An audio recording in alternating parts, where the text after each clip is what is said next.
My name is Lewis Brown.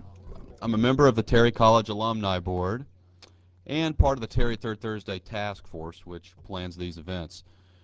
Our regular moderator today is not here, Richard Courts. Most of you have probably been here before and know who Richard is, but he's a bit under the weather, so I'm filling in this morning. But it's good to see everyone, and for those of you who are here for the first time, welcome to the Executive Education Center. This is the home of the Terry College in Atlanta. Make sure my cell phone's turned off here. That's all we need. I know it's on like high volume right now too. A couple of announcements and then we get into the program. The Terry College is excited to announce that its evening MBA program will start offering classes right here in the Executive Education Center this August. The evening MBA program has been offered in Gwinnett County since 2000 and has nearly 250 students currently enrolled. The program will continue to be offered in Gwinnett, but this second location here in Atlanta will allow the program to increase its enrollment and broaden the scope and make the program more accessible to people throughout the metro Atlanta area. I believe there are postcards on everyone's tables, so feel free to take that postcard and pass them on to others who might be interested in applying to the program. 50 students will be enrolled this fall, and applications are currently being accepted on the Terry website. If you have any questions about the program, Chris Nealons is the person you need to talk to. He's the marketing director for the program. And is he here today? Chris, okay. Sorry. Sponsor recognition. We want to always thank our sponsors who make this event possible. The Bank of North Georgia is our premier corporate sponsor, and this is the table for the Bank of North Georgia. We have a good group here today. Chad Parsons, Deborah Boyce, Kelly Green are here today from Bank of North Georgia. Please stand. We need to recognize you guys today. Okay. Our corporate sponsors, Deloitte. Deloitte is which table? Do we have anyone from here today from Deloitte? No? Okay. Thanks to Deloitte anyway, though. From the our two media sponsors are the Atlanta Business Chronicle, who's been a part of this program for many years, Shelley Lewis and Sharon Eakes. There, okay, thank you. And from Public Broadcasting Atlanta, Harriet Hoskins Aberhall. Harriet, you can please stand. And yes, an announcement from you today. Is this working? Yes. Oh gosh, some exciting things happening. I don't know if anyone's been to the Botanical Gardens lately, but there's a fantastic glass exhibition there with Frabel, Hans Frabel, who's been in this community for 30 years. A couple of years ago, we said, we've been running Shiholi programs, we've been running Blenko glass programs for years on PBA 30. Why aren't we doing something closer to home? So last week, the world premiere of the Frabel show, which is called Transformed by Flame, came to the airwaves, and it was a great success, and I hope you'll see it again, because there were gorgeous gifts that you could buy as part of your donation to PBA. Something else that's continuing and now on the air locally is our Atlanta Shorts, which are the 10-minute movies, the best of the local stuff. We're still hoping that Terry College will make some submissions. Please pass this on to Martha. Tell her I mentioned it. Martha Dennis. Thank you.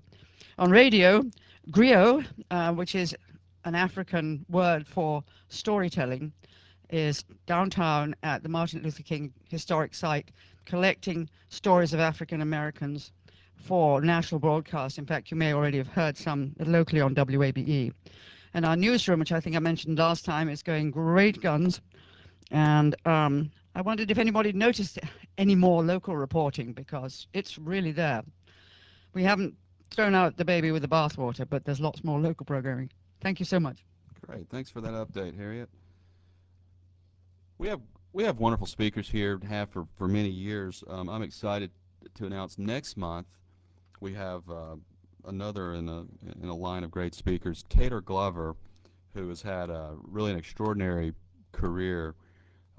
Taylor for many years was with Merrill Lynch and became one of Merrill Lynch's top brokers, I guess that's the terminology, in the country, in the whole Merrill Lynch network, as he worked with many affluent Atlantans mainly. Taylor was then hired away by one of his clients to work full-time, and that client is Ted Turner. So Taylor he'd had, I guess, a long relationship with Ted Turner, and then they had a working relationship, but Ted asked Taylor to come work for him full-time, and he's been doing that now for a number of years, and I'm not sure what he's going to talk about, but I'm sure it will be exciting and it won't be dull. So that will be April the 19th. Also, Taylor is the chair of the Terry College Board of Overseers, which is an important board that assists the dean here. So you can always register for any Terry Third Thursday event on the Terry College website, so just remember that. One last announcement, and we'll get on. This is Robert Copeland here today? He's not? Okay. Well, Robert's chairing this event. It's the Terry College Alumni Awards and Gala, which we've mentioned on several occasions. But we do this about every 2 years. The board really puts a lot of work into this event. It's going to be right across the mall here at the Westin on May the 5th. We're expecting a great crowd. We've got commitments from Governor Perdue, from the two senators, Isaacson and Chambliss from Georgia. So we've got an athletic presence. Won't give you any names right now, but we've got some tentative commitments there. It's going to be a great crowd.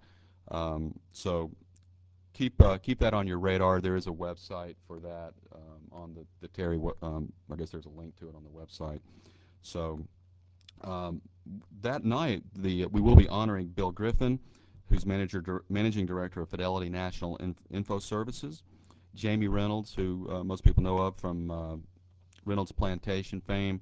The young alum will be Allison O'Kelly, who former speaker here at Terry Third Thursday. She's the CEO of MomCore. And Earl Leonard, from retired VP from Coca-Cola. So there will be a live and silent auction. So check on that. Jill Walton, Elizabeth Willimon, and Jennifer Allen are here today if you have any questions about that event. Okay, for the speaker, we originally had John Van Vlissingen scheduled to speak today, but he was called out of the country unexpectedly and sends his apologies. But the good news is we have a very interesting speaker today with a brand new book out called Firing Back: How Great Leaders Rebound After Career Disasters. Andrew Ward has agreed to speak to us today. Andrew is an assistant professor in the Department of Management at the Terry College. Firing Back has received national media attention with reviews in the New York Times, the Washington Post, the LA Times, the Financial Times, Forbes, Business Week, and The Economist, among other publications. It is currently Book of the Month for March 2007 for the corporate library. So it's peaking right now, right? Andrew received his PhD from the Wharton School at the University of Pennsylvania. He conducts research on CEO successions, CEO compensation, the roles and concerns of the Chief Executive Officer, CEO board relations, leadership, and corporate governance, and has published articles in several leading academic journals.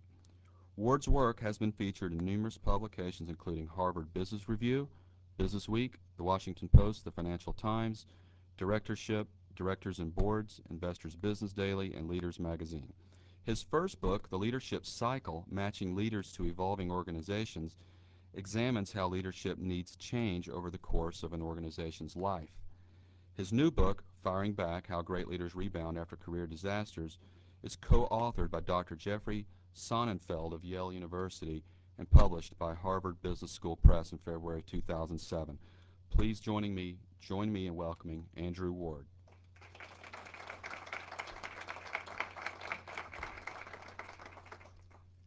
Thank you, Lewis. I guess it's a day of filling in today. And as Lewis said, we've had a great line of speakers at this event in the past, and next month we'll be continuing with a great line of speakers. But in the meantime, you've got me. It's been a while since I taught any 8 o'clock classes, but I always like to teach 8 o'clock classes because it seemed we always got the best and brightest students who were always keen and up in the mornings and doing attending those classes. So it's good to see that also the best and brightest of the alumni continue that tradition, and even though you're not getting credit for attending today. So today I wanted to talk to you about this book that I've just written, just come out last month. But I wanted to start off with a question for you to think about. And you don't have to raise your hand or answer out loud, but just kind of mull this in your mind for a minute. Imagine that after the breakfast this morning, you go into your office and your boss calls you in, or your board, or whatever calls you in, and acts like Donald Trump and says, "You're fired." How devastating would that be to you if you just kind of walked in one day and then found out that you were fired? Probably the more that job is part of who you are, how you identify with that job, both for your own self and how other people identify that job to you, the more devastating it would be. Further, imagine that then tomorrow morning rolls around and news of your departure is now splashed across the Wall Street Journal. Reporters are calling, trying to get the dirt on what really happened. In the paper, there's probably things that aren't true, and it'd be pretty devastating, probably. Probably the thing you would want to do is hide. Try and hide at home, maybe, or go away to some far-off resort and try and stay away from the media for a while until things lie down. And so I think there's a lot of things we can learn, even if we're not at that level of the CEO or some public figure, about how to rebound from these career disasters. And this all started about, my work on this started about a decade ago, actually when I was writing my dissertation at Wharton. And that was my question. It's like, what happens to CEOs who get fired? Thought it was a kind of interesting question, because, you know, usually we think of, oh, these people, why does anybody care? They get fired, they get, you know, millions and millions of dollars in severance, you know, and they just go off and play golf maybe and retire. But so I spent quite an interesting year, basically, going around the country, talking to all these CEOs who'd been fired, and it got some very interesting responses. First of all, everybody thought, well, nobody's going to want to talk to you in the first place. Why would they want to talk to you? But in fact, I found that they were very willing to talk to me, because often none of them had had a chance to get their side of the story out. And there were things out there about them that weren't true, and they were pretty devastated by it. And it's like, this gives me a chance to get my side of the story out. And secondly, it's like, well, what distinguishes those that come back, and some come back to even more greatness or higher achievement after they've had these big setbacks, and some don't. Some go off and play golf. And in fact, what I found from that perspective was actually about a third sort of you never hear from again. They sort of lie low, go and, you know, reduce their handicap or whatever. About a third try and come back, but try and stay out of the spotlight. They try and become investors or board members and sort of behind the scenes, but trying to be engaged in business. And some, about a third, also come back and into the spotlight and resume their careers and sometimes go on to bigger and better things. And it's like, what makes the difference between the first group and the last group, particularly? And, you know, Shakespeare has a great quote, and you probably noticed already that I'm from England, and so you got to bring Shakespeare into every talk. But he has this line that says, "Some men are born great, some achieve greatness, and some have greatness thrust upon them." Well, I would posit to you that actually what makes leaders really great is the ability to bounce back from adversity. It's easy to be a leader in good times, but to be a leader having faced enormous setback, and in this case career disasters, is what really distinguishes a truly great leader. And as the famous French scientist Louis Pasteur once said, chance favors the prepared mind.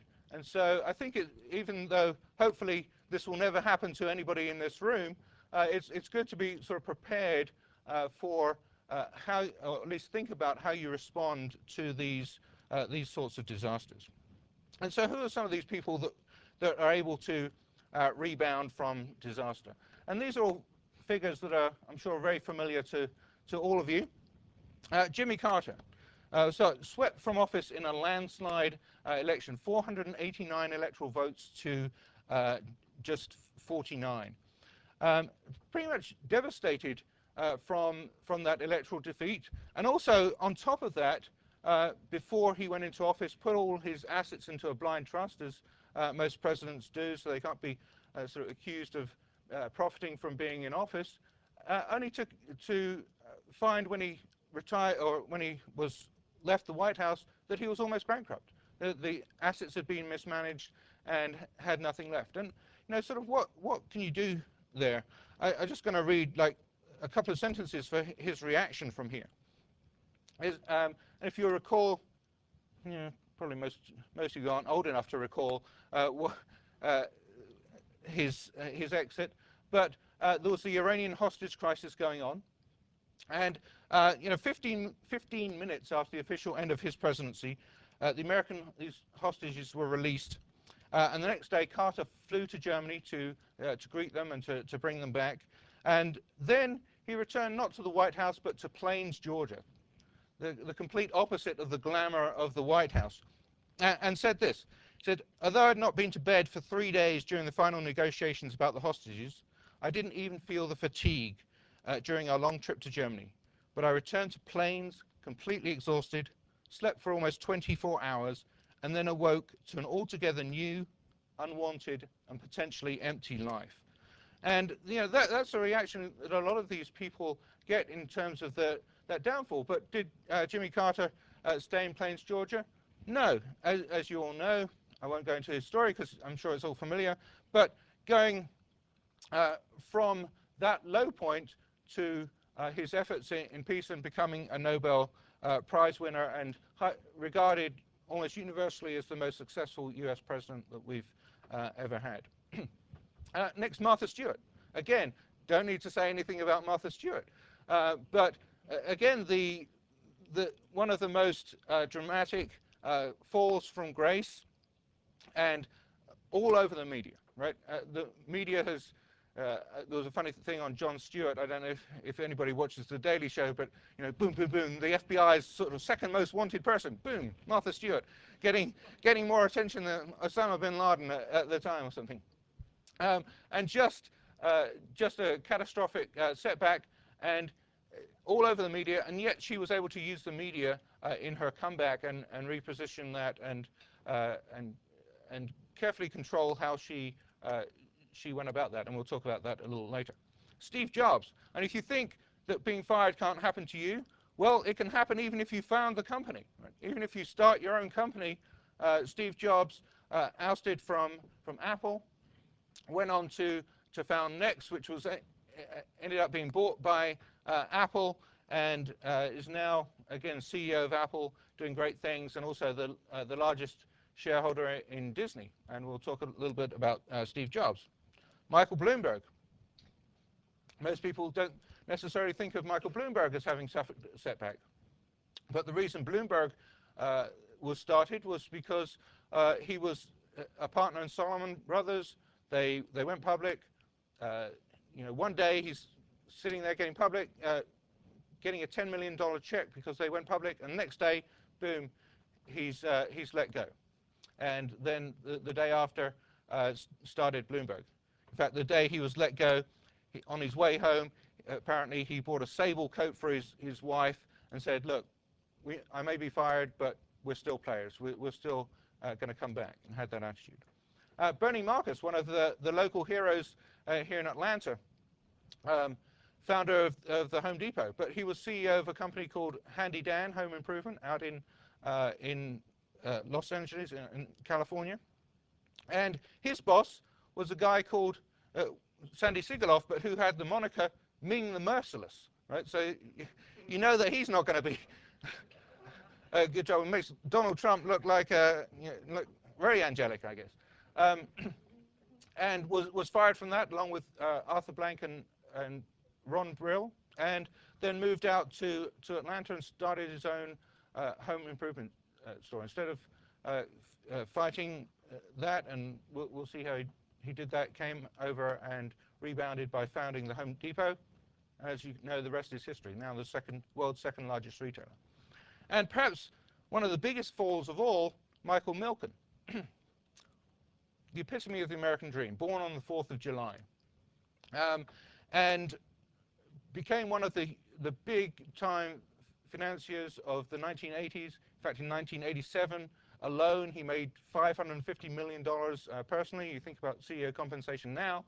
Back then, he was making all that money. And then 3 years later, facing a 98-count indictment, completely destroyed personally, sent to prison. So you think that's the worst of it, right? But no, a week after he was released from prison, he was told he had prostate cancer and had maybe 12 to 18 months to live. And yet, there he was, he threw himself into that, fighting that disease, set up a foundation, raised millions of dollars to fight prostate cancer, went into remission, started a company called Knowledge Universe, took that to a $1.6 billion company within 4 years, and also founded the Milken Institute, sort of bringing together global leaders to address the world's problems. So, you know, there's, again, stories. Those are just 6 of the stories, and there's many more sort of in the book, but that we're thinking about when we talk about these people that rebound after these career disasters. But before we even get into how they come back, there's lots of barriers that they have to overcome to come back. And these are just 4 of them, really: societal barriers, corporate cultures as barriers, departures, causes, and the psychological stresses. And I'll just really quickly go over these. But societal barriers. This is such a success-oriented society. Right? Failure is one of the big taboo topics. We talk about a lot of things in this culture, but failure is one of the things that we try and avoid, and we try and distance ourselves from failure. Somehow it's contagious, right? If somebody's failed, we kind of want to isolate that person. We don't want to engage with that person.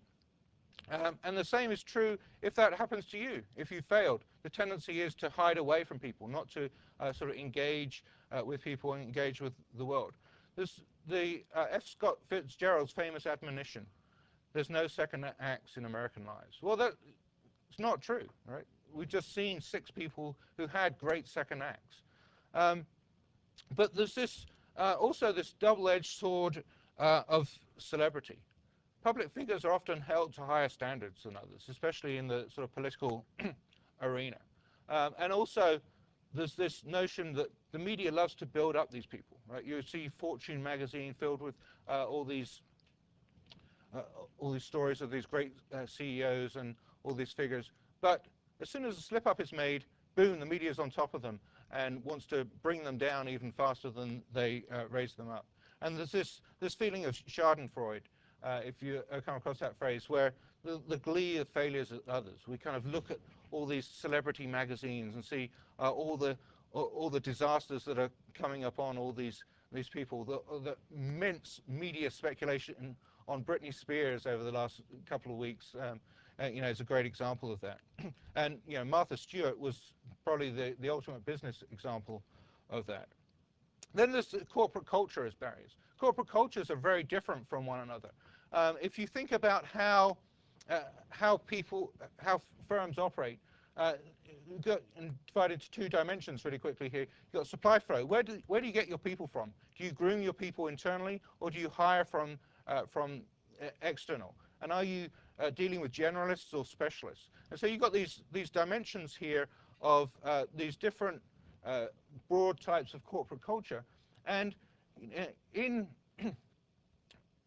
where you've got external supply flow, where you will take people at any level from the outside, well, then it makes it slightly easier to be mobile, right? So if you have a setback, you can rebound. These fortresses, as we call them, are companies that are perpetually in turmoil, in turnaround situations, well, there's some expected failure there, right? You go into a difficult situation, and sometimes it works, sometimes it doesn't. You get a reputation of being able to turn things around, and you can overcome slip-ups and mistakes. Similarly, in baseball teams, if you are, if you're able to be known for your expertise, some slip-up in some other area that doesn't affect that enables you to come back. Whereas in these clubs and academies, where you're very much internal orientation, and there's the notion that, that really we groom people from within, and we don't hire people from the outside, and all the knowledge is very firm, specific knowledge, then it becomes much harder to rebound if you come slip up. The departure causes. How does the reason for your firing, how does that affect your ability? How does it damage your reputation? Does the exit reflect on your core competency? Think about the recent exit of Bob Nardelli at Home Depot, right? What is the opinion, or what is the reputation that he has? Well, there's a lot of speculation that shareholders were very unhappy with Nardelli, and mostly around his compensation. So there was this notion he's not very shareholder friendly, but on the other hand, he's known as a great operator, right? He was able to go into a large business and really get his hands around it. So, there's still possibilities for him to come back, I would say, especially in the private sector, in private equity sort of funded ventures. So, his reputation may be damaged amongst the general public, but I don't think it's necessarily damaged amongst those key gatekeepers, especially in private equity. Does this exit reflect on your core competence or break trust with core constituents? Think about big downfalls in celebrity, in sports, for example, Kobe Bryant. Remember what happened to Kobe Bryant, or in entertainment, Hugh Grant with his dalliances, shall we say, or Marv Albert with the NBC sportscaster. All of those people eventually were able to come back, and because what they did wrong and the mistake that led to their career downfall didn't really reflect on their core competence, their ability to play basketball, their ability to be a sportscaster, their ability to be an entertainer. But contrast that with somebody like a televangelist like Jim Baker, and what happened to him, because his dalliance kind of really reflected and broke that trust between him and his audience. So it makes it much harder to come back from. And psychological stresses. And we already talked about right at the beginning how devastating this is. Well, this is often much more devastating for these leaders, because they have really put their whole heart and soul into creating those companies. They're really identified with those companies. They see it as an extension of themselves, and everybody else sees that company as an extension of themselves. Now, just think of Apple, right? You think of Apple, what do you think of? You think of Steve Jobs, and really that company as an extension of himself. And when he was fired from Apple the first time, so apparently he called one of his good friends, Mike Murray, and the phone was busy. Mike's wife was on the phone, and Steve wanted an emergency interrupt to come through, and his wife was, knew Steve Jobs, and said, "Is this important?" And Steve said, "Yeah, it is." And so she put Mike on the line, and all Steve Jobs said apparently was, "It's all over. John Sculley and the board have voted me out of Apple. Goodbye, Mike," and put the phone down. And Mike couldn't get hold of him to call him back, and so went over to Steve Jobs' house and sat with him for the whole night to make sure that he didn't commit suicide, because this was such a devastating setback to Steve Jobs. And he commented afterwards, it just felt like somebody just punched me in the stomach, and all the wind had been taken out of me, couldn't even breathe. And so many of these CEOs who I went around and talked to said it was a really strange transition, a really deep shock to go from who's who, everybody in the company knows who you are, to who's he, we don't even know who you are. And so there's this drive for immortality, this need to contribute that these leaders have, which leads to a really devastating setback when they're when they're fired. So there's all these barriers as to why it's difficult to come back, and probably even more difficult for some of these leaders to come back than from people in other positions, which is why I think it's interesting to look at. But how do they come back? How do these people, the Martha Stewarts and the Steve Jobses and the Bernie Marcuses, how do they come back from this disaster? Really 5 different areas, different stages, steps to come back. First one, fight, not flight. Being able to face up to the issue. Secondly is using networks, recruiting others into battle. Thirdly is restoring that reputation, rebuilding heroic stature, as we call it. Fourthly is proving your mettle, kind of getting back into the fray, getting back and proving that you can still do it. You've still got that competence. And fifthly, and probably the foundation of the other 4, is kind of really figuring out what it is, where your contribution is, what your purpose is, and getting that purpose clear. So firstly, the fight, not flight. As we said before, it's often a natural instinct to try and hide, try and let all this media disappear, try and just kind of hide behind the podium or whatever, and try and go to Vail or whatever. Just recently, you remember at Hewlett-Packard, Patty Dunn, all that furor over the investigation and stuff, and her natural instinct was to, she was going to go to Vail, right? But she actually contacted Jeff, my co-author, and he said, no, that's the worst thing you can do. You've got to face up to this. She came, in fact, to a CEO conference, met with other people, CEOs, and had that empathy from them, and then was able to go and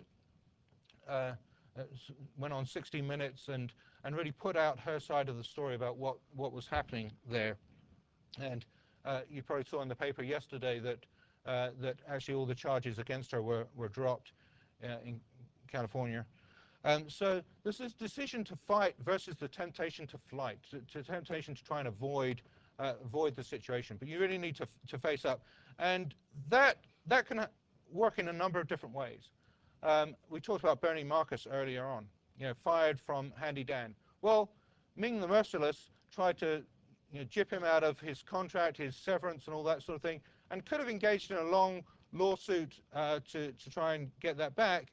But is that the place to fight? Right? Do you fight there, or do you fight more effectively by going out and just starting a competitive firm and doing things better than you'd done before? And so there's different ways to come back. I mean, you think about Martha Stewart, right? What was more important to her comeback, the court of law or the court of public opinion? Right? She lost the battle in the court of law, ended up going to prison. But the real battle was in the court of public opinion, and getting that public, regaining the trust with her fans, and getting the public back on her side. So knowing which battles to fight and where the real battle is. Recruiting others into battle. It is a small world, right? There are strong friends. You have strong friends, and you need to rely on those people to come back and to really draw support from. But there are also, people forget about acquaintanceships and the vital role of acquaintanceships. In fact, most people who are finding jobs aren't finding jobs through their best friends, because those best friends know the same people they do. So it's a relatively small network.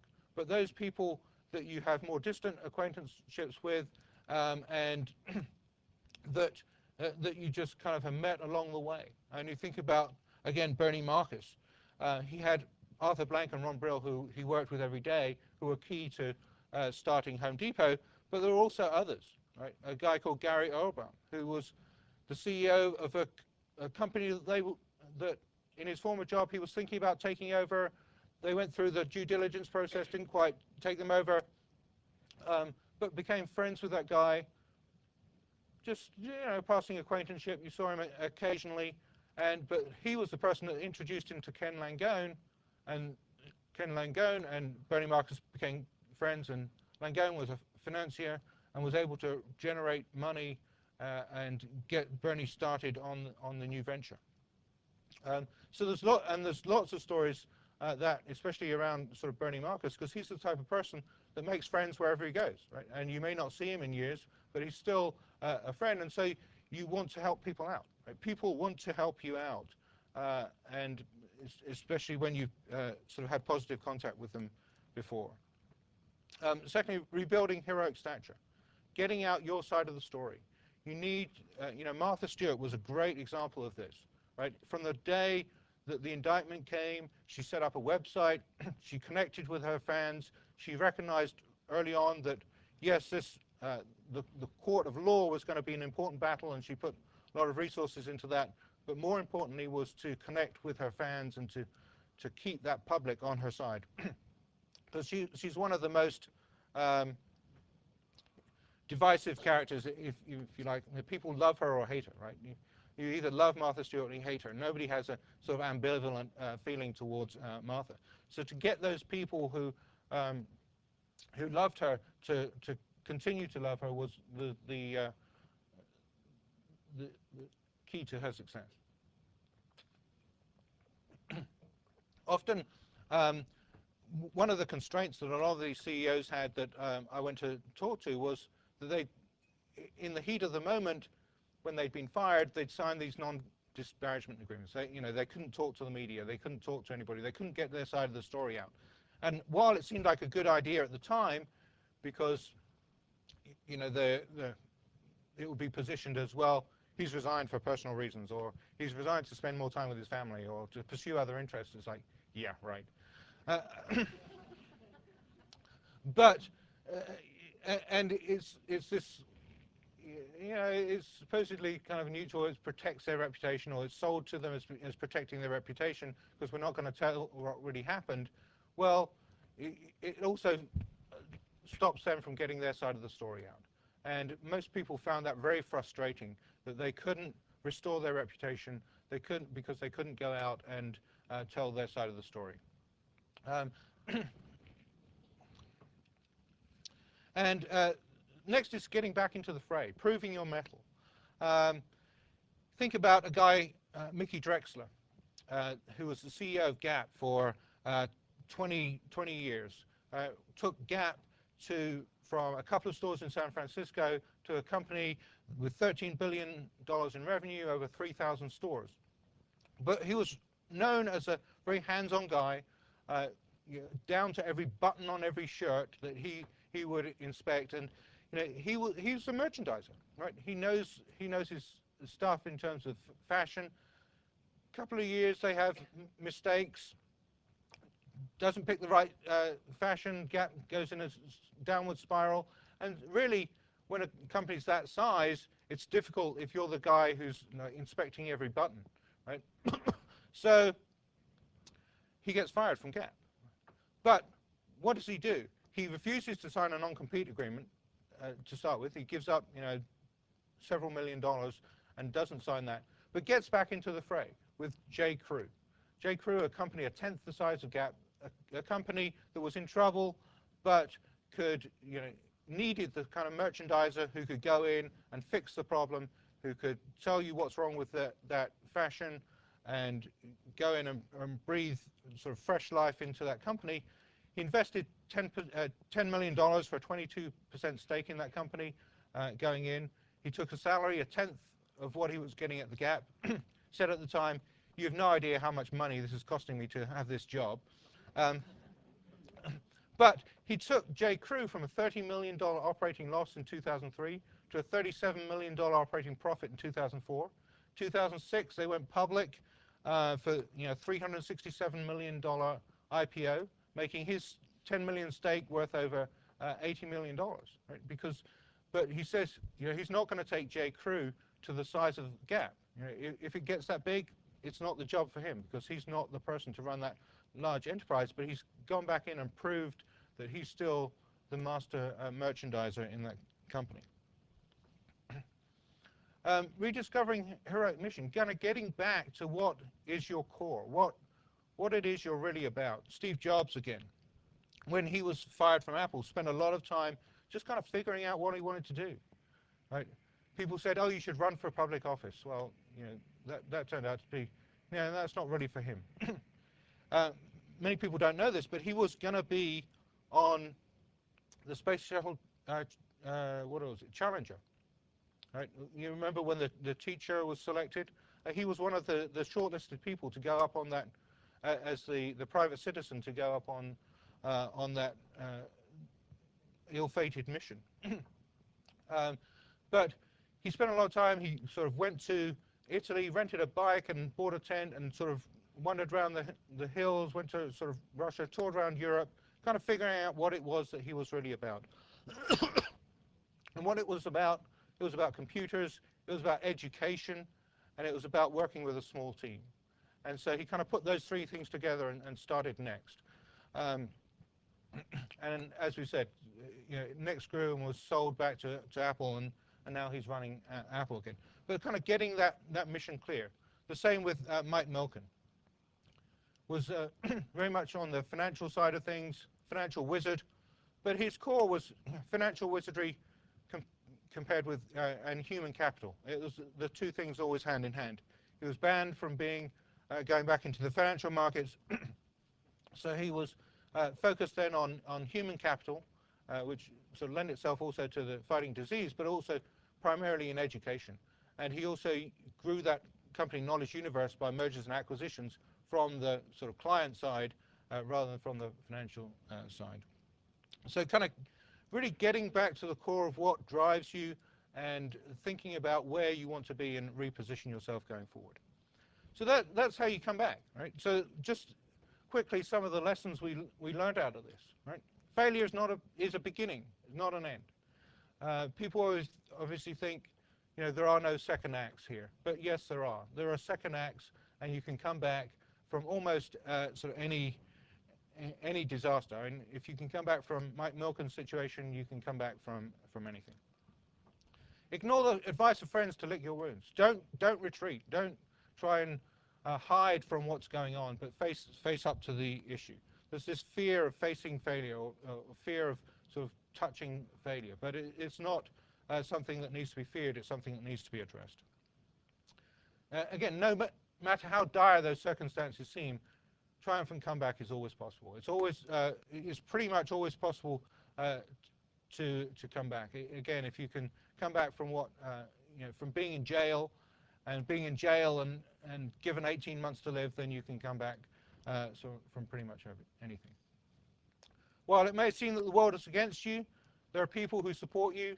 There are people who are eager to help, and those are people you might not even necessarily think of to start with. But people that you've dealt with along the way, people your UGA alumni colleagues, people that you have that connection with, they are often behind you and want to see you come back. Get your mission clear. Kind of figure out what it is you want to do. Know your story. Know who the key gatekeepers are.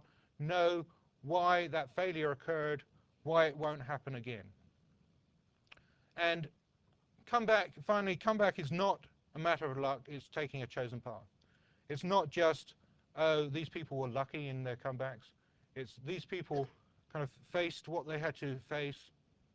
They knew what their mission was. They got their side of the story out. They proved they can do it again, and they came back. So thank you very much, and I'll take questions such that you have. I want to remind everyone that we are videotaping this event for archive on the website. All Terry Thursday speaker events are on the website for your viewing. So use the microphones. We have microphones. We have a few people walking around when you ask your questions. Thanks. Well, I'll ask the first question, if that's okay. You mentioned that success, our culture is so geared towards success in America. Speak to whether there's a different culture of success in England, your home country. That was one question I had. The other one was your thoughts on the executive compensation issue, which has really come to the forefront. Okay. Yeah, I think there is a difference between success in the US and in the UK.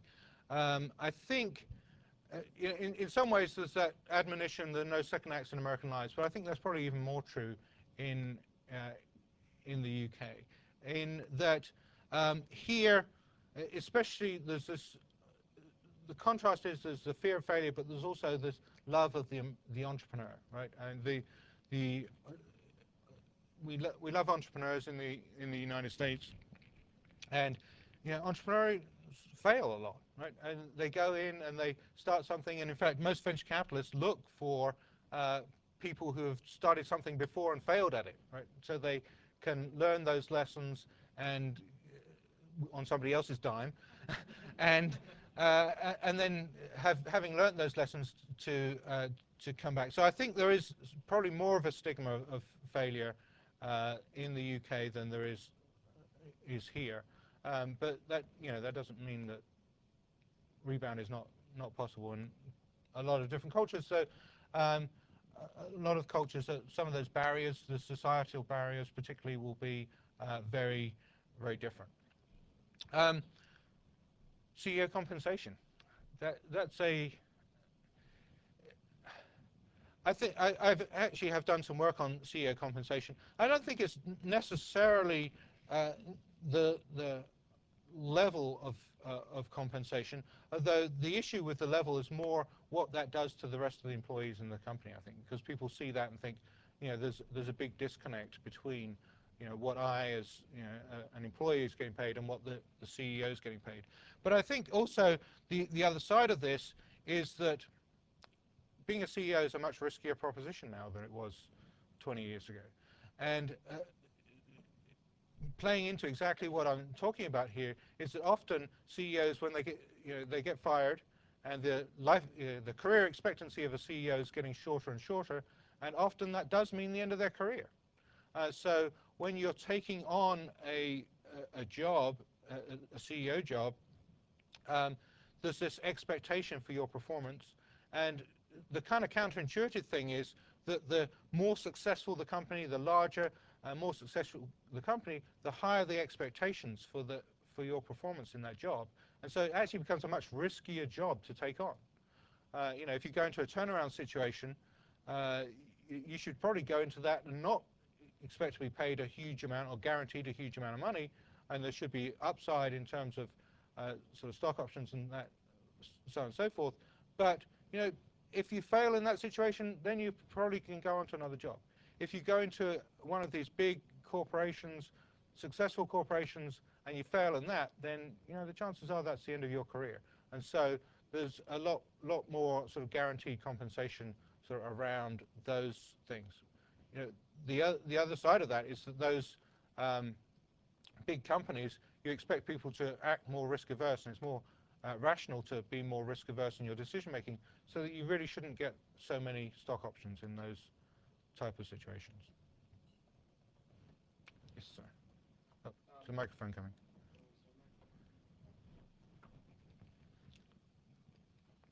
With the fact, as I've been studying, they've said we have to innovate, we have to change. Is the actual failure, or when these CEOs are leaving, actually a great opportunity? Do you see it in our market that there's a correlation between the fact that they might need to be changing, they may need to be innovating, that it's just a natural part of the market? Now, some specifically have failed and done maybe horrible things, but generally, when people, if you were to take it down a level to middle managers and CEOs, do you see it as a natural part of a healthy cycle? Did I kind of, this plays right into my other book, so that's. I'll give you the $20 later. But yeah, my first book, The Leadership Lifecycle, looks at how organizations evolve over time. Right, you have entrepreneurs who start companies and are very innovative, but often once that and they're great at getting those companies off the ground, attracting resources to it, and getting that first product there. But once that company's been successful, often that person is not the person to take that company to the next level, right? And you see, I won't go into it that much, but there's all these different stages, basically, of organizational evolution. And at the transition from one stage to another is where you typically see CEOs leave, either voluntarily or get fired, right? And the reason is because the leadership needs in one stage are very different from the leadership needs in the other stage, and that person isn't necessarily the person to take the company from one stage to another. But that, although you can be seen as a failure, and if that person stays on too long, it becomes a failure. It's really a matter of recognition of what you're good at and what your role is. And so you see people coming in as serial entrepreneurs, right? Starting a company, growing it, passing it on to somebody else, selling it, whatever. Or you see people as turnaround experts who go into a situation and turn around a company, and it's like, okay, let's turn around. I'm not the person to operate it, but I'll move on to another turnaround situation. So I think, yes, the danger is in staying too long, it becomes a failure because it comes beyond your expertise. But yes, there is that need for innovation and constant change in companies. I was interested to know who your co-author was. Who was an old Emory man, I believe. Yes.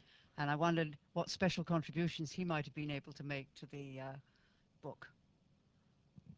You're smiling like you know something.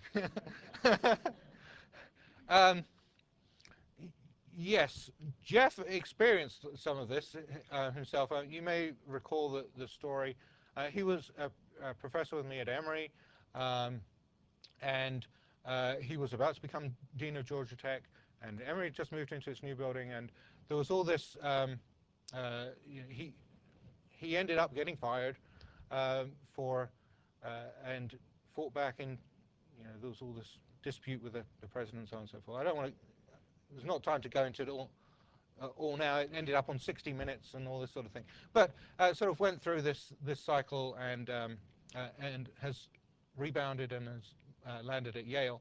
So yeah, we both have looked at sort of failure. So he has that personal experience, but also he also wrote a previous book called The Hero's Farewell, looking at how CEOs retire and those that don't want to retire and end up getting fired. So we've both spent a lot of time looking at a lot of these kind of incidents, really. Is that what you were thinking about?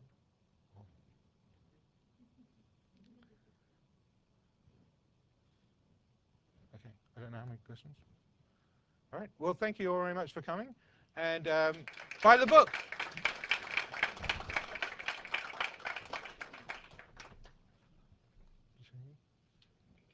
Thank you very much, Andrew. I think Andrew's a great reflection of the quality of the faculty that we have at Terry. We can be very proud of that.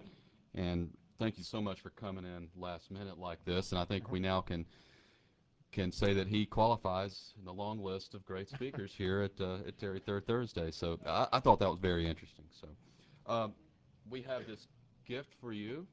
It's quite heavy.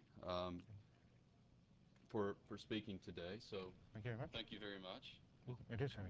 Mm-hmm. Thank you. This is a piece of sculpted glass by local artist Paul Benzunas. So thank you very much for coming today. Thank you.